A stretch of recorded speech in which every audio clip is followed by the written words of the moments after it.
Salam uşaqlar, nətərsiz sizlərlə birlikdə mən bugün gəlmişəm Qazaxda Meşə Parka. İndi dönər sipariş eləmişik. Dönər gözləyik. Biz də çaşdım dönər nə idi uşaqlar? Dönəri o dəfəki videomda da yemişdim. Uşaqlar dönər sipariş gələndə açacağım videoyu. Dönər sipariş, biz də sipariş gələndə açacağım videoyu. Uşaqlar bu mənim əmimdir. Pivə nədir? Çox gəlir bir dəqiqə. Nə? Əziz dostlar, bizi izləyən dostlar, hamınızdan xahiş edirəm Kərəmin səhifəsinə abunə olaq. Həm də bəyənək. İndi dönər gəlsin, videoyu açın. Nə qədər dedim dönər? O qədər dönər yemişəm ki.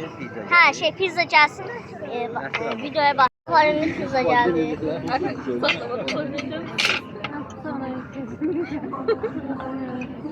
100 yaşında qarı öyle sürgü yapar.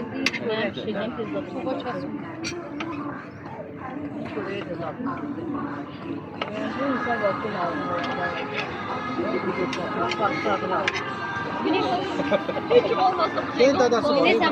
Sizin kardeşe. Ben 5-6 kilo böyle bir araba. Hadi yediğiniz ağzınızdan Evet, oradan da ne var? Az adamla ya sorma, çok olanda maraklı. Ekranla mı? Ekrana çıkıyor. Ekranla 2 kilo da. Altı çıkardı. Sıfır altı. Ne? Tadı yok. Kendi ellerimle. Bundan bir şey yok. Ya bir iki tane bulan var. Altılar adama benim.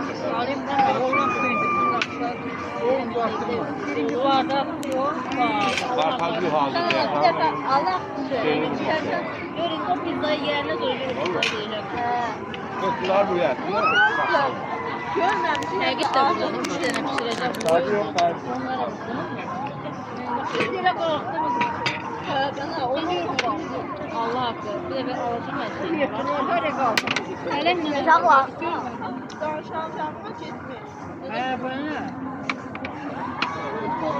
Əgər istəyirsinizsə, ya əgər bu videoya baxırsınızsa, yemək yeyə bax. Bu videoya baxırsınızsa yemək yeyə bax. Mən onları çəkirəm. Annem sana. Az birinde yiyeceğim şurada kalma. Uşaqlar, bu videoya baxdıqda yemək yeyə bax. Ve bari basın diye tuz yatsın. Tuz yat. Tuz yok. Zahmet anlatıyor.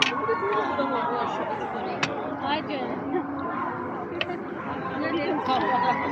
Tamam giden onu. Bunları esmamak var.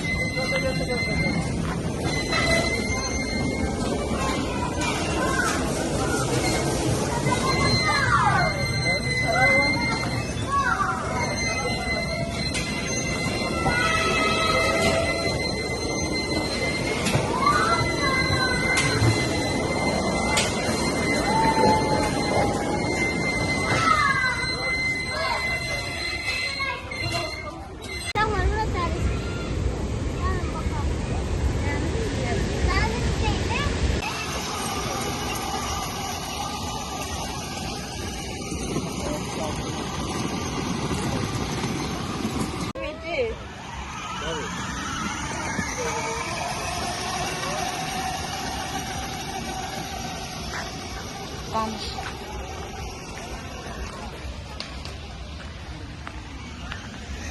Kerem. Şura ne?